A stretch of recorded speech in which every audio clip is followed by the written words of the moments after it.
Although it received mostly favorable reviews and boasts the buzzy presence of Donald Glover as Lando Calrissian, the Sabacc deck seems to have been stacked against Solo, a Star Wars story since the moment the movie was announced by Lucasfilm in July 2015. The fear from some fans? That, at best, the film would be inconsequential, a part of the Star Wars universe that didn't need exploring.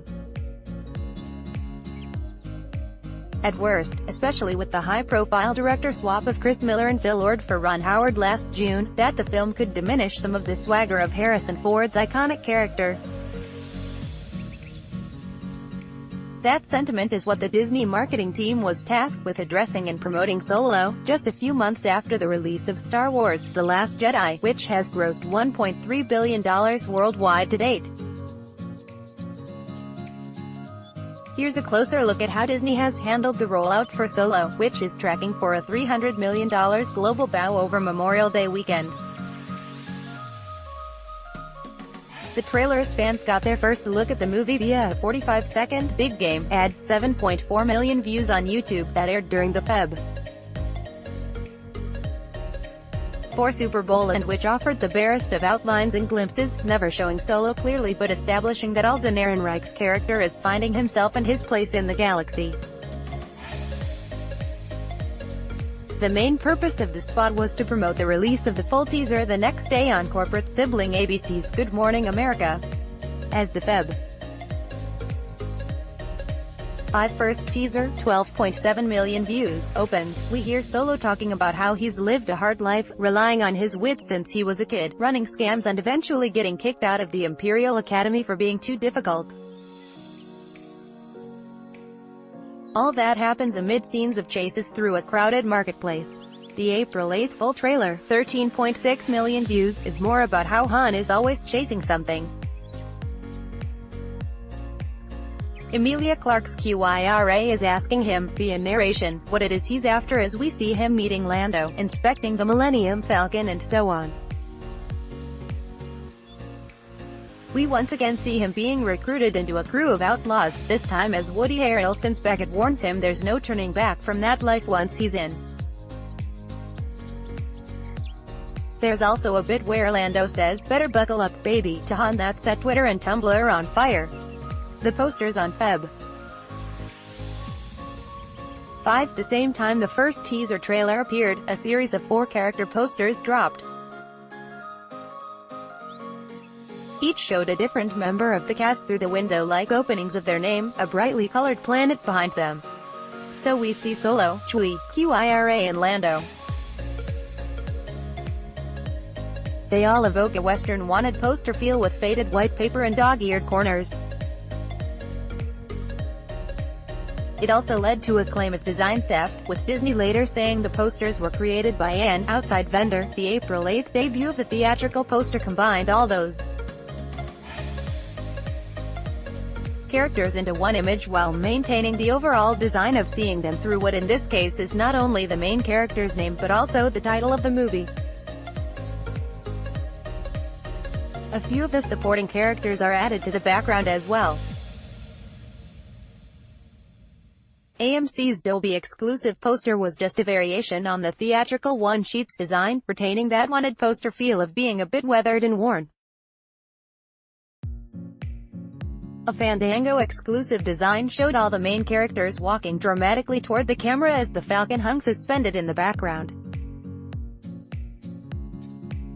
A pair of IMAX exclusives showed characters standing in front of a sunset as the Falcon was chased by TIE fighters in the sky above. One showed the good guys, the other the bad guys. Another IMAX poster had the crew in their standard positions, but with the outline of the Falcon behind them. A more standard-looking one-sheet had most of the characters on the ground walking away from the ship but featured Ehrenreich's head hovering over everyone. Those were just some of the handful of exhibitor-exclusive posters, cards and other items available for patrons of different chains and movie houses. One more set of character posters showed Han, Lando and Chewbacca gathered around the Sabacc table. Advertising and publicity. Where's the Solo trailer? Why hasn't the marketing of Solo started yet? Those were all frequently shared opinions on social media and in news headlines in the latter half of 2017, skepticism reinforced by the directorial shuffle and rumors about other production issues. Those critics did have a point. The marketing of modern blockbusters usually kicks off 6 to 7 months before release, so as the calendar flipped to 2018 without a trailer or any other material, the absence of a campaign became increasingly notable. But those logistical issues overlooked out. To date, Disney hasn't overlapped the campaigns and release windows for any of its Star Wars movies. The marketing of 2016's Rogue One didn't start until 2015's The Force Awakens was out of theaters and on home video. Likewise with last year's The Last Jedi, which waited until a bow had been put on Rogue One. Given that, it was unlikely that a Solo campaign would run at the same time as The Last Jedi, since it could have possibly cannibalized audience attention and potentially created marketplace confusion. One upside to the short window between films: by keeping Solo in its May slot, Disney now has a full year to make a big deal about 2019's Episode 9 in a manner similar to how The Force Awakens ran a 13-month campaign. All of which will happen after Solo is out of theaters and on home video. It's in the TV campaign that the marketing push really both came alive and evidenced a shift in how it was being presented to the audience. Spots like April 15's Crew, 1 million views, and April 17's Risk, 1 million views, offered more looks at the characters, with the Han-Lando friendship as its focal point. April 28's Han, 209k views, and May 3's Rivals, 110k views, once again homed in on the friendly but competitive relationship between Han and Lando. Hit that beat even harder on May 2nd was a video tour, 663k views, of the still pristine Millennium Falcon by Glover.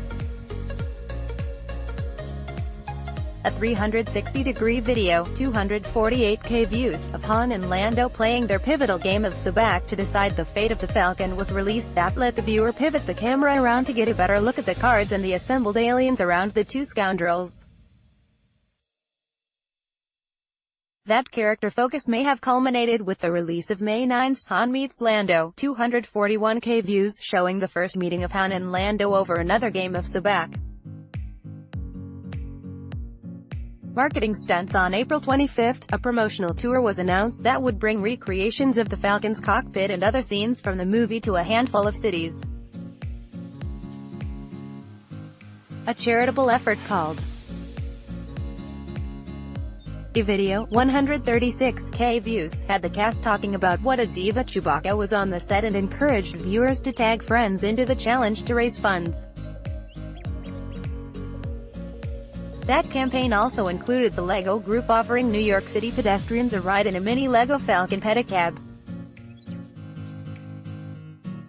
In an out-of-the-box move, Ron Howard narrated an Arrested Development-esque YouTube video, 639k views, retelling of Star Wars, Episode 4, A New Hope, complete with sound effects, visual gags, and music pulled from the show. In the middle of the video, after Han boasts of the Falcon's speed to Luke, it cuts to a promo for the movie.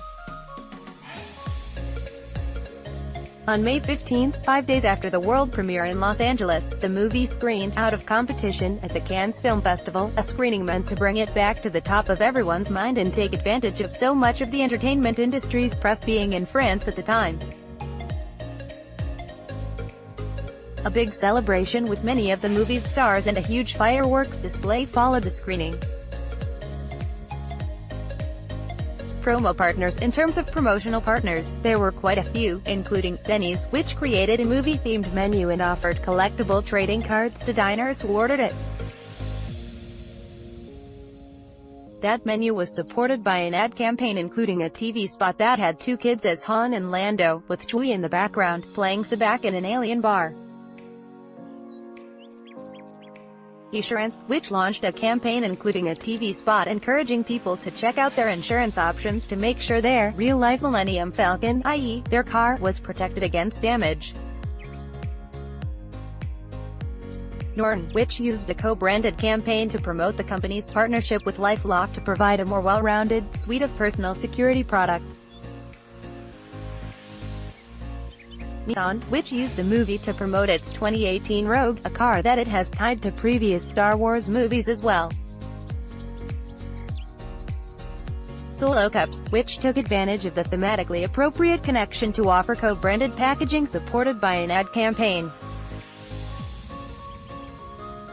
There was also a contest to win a Solo Party Pack, including movie tickets and a co-branded t-shirt. Snapchat, which worked with Lucasfilm for a special filter released on May the 4th that let people transform their selfies into Chewbacca photos and add Star Wars stickers and graphics to their messages. Google, which rolled out Alexa-based ticket buying with a Solo-themed kick-off. Overall, a new actor trying to step into Harrison Ford's Corellian Bloodstripe was going to be daunting, especially in an era where fans appear to be polarized in their opinions.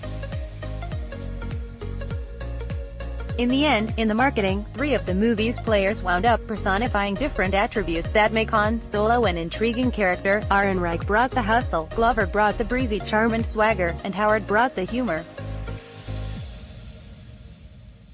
Chris Silk is a freelance writer with 15 years of experience in the social media and content marketing industry. Solo, a Star Wars story.